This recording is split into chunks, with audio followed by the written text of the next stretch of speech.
আমার সবচেয়ে বড় যেটিকে আমি সবচেয়ে বেশি গুরুত্ব দিয়েছি সেটি হচ্ছে আমার এই এলাকায় নিম্ন মধ্যম এবং উর্দুভাষীদের একটি বৃহৎ জনগোষ্ঠী রয়েছে, তারা এখনও স্থায়ী পুনর্বাসন পায়নি। আমি যদি নির্বাচিত হই, আমি সবার আগে এই মানুষগুলোকে স্থায়ী পুনর্বাসন করব। পাশাপাশি সবচেয়ে বেশি গুরুত্ব দিয়েছি আমি শিক্ষা ক্ষেত্রকে।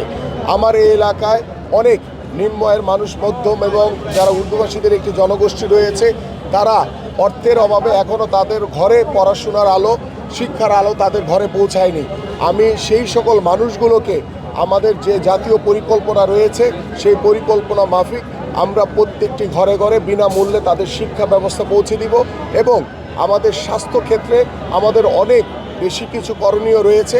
আমরা সেই সকল আলোচনার মাধ্যমে আমরা রাষ্ট্রীয়ভাবে এবং আমি আমার এই এলাকার ফ্যালকন অ্যালুমিনিয়াম মাল্টিলেয়ার অ্যানোডাইজড হওয়ায় সম্পূর্ণ স্ক্র্যাচ প্রুফ। ফ্যালকন অ্যালুমিনিয়াম প্রত্যেকটি সাধারণ মানুষের সাথে কথা বলে যেটি আমি চিন্তা করেছি এবং যেটি আমি পরিকল্পনা করেছি যে আল্লাহ যদি আমাকে কবুল করে, আমরা প্রত্যেকটি ঘরে ঘরে বিনামূল্যে স্বাস্থ্যসেবা পৌঁছে দিতে চাই।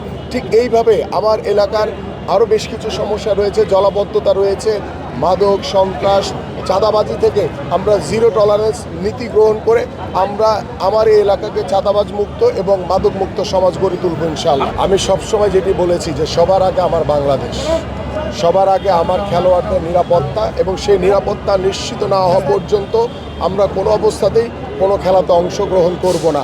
এবং আমি বিশ্বাস করি আমার বাংলাদেশের জনগণ যে সিদ্ধান্ত নেবে সেই সিদ্ধান্তের পক্ষে আমরা সকলেই একসাথে ঐক্যবদ্ধ থাকবো ইনশাআল্লাহ।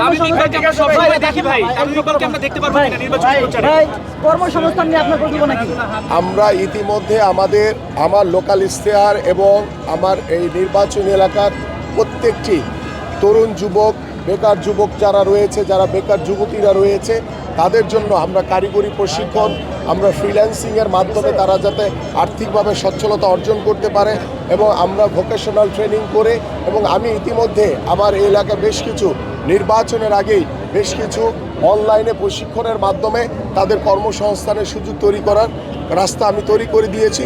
ইনশাল্লাহ নির্বাচিত হলে আমরা যেই আগামীর যে বাংলাদেশ হবে সেটা মেধার উপরে বাংলাদেশ হবে। আগামীর যে কর্মসংস্থান হবে সেটা আমরা মেধার উপরে ভিত্তি করে মেধা তালিকার মাধ্যমে আগামীর কর্মসংস্থান সকলের জন্য নিশ্চিত করা হবে। ভোটারদের উদ্দেশ্যে আপনার সেই বার্তা কি? আমার ভোটারদের উদ্দেশ্যে একটাই কথা, সেটা হচ্ছে আমি আপনাদের এই এলাকার সন্তান, আমি আপনাদের এলাকার ভাই এবং বন্ধু, এবং আমি ছোটবেলা থেকে এই এলাকায় বড় হয়েছি, এবং আমি আপনাদেরই একজন হয়ে আপনাদের একজন প্রতিনিধি হিসেবে আপনাদের পাশে সারা জীবন আপনাদের সেবা করার সুযোগ চাই।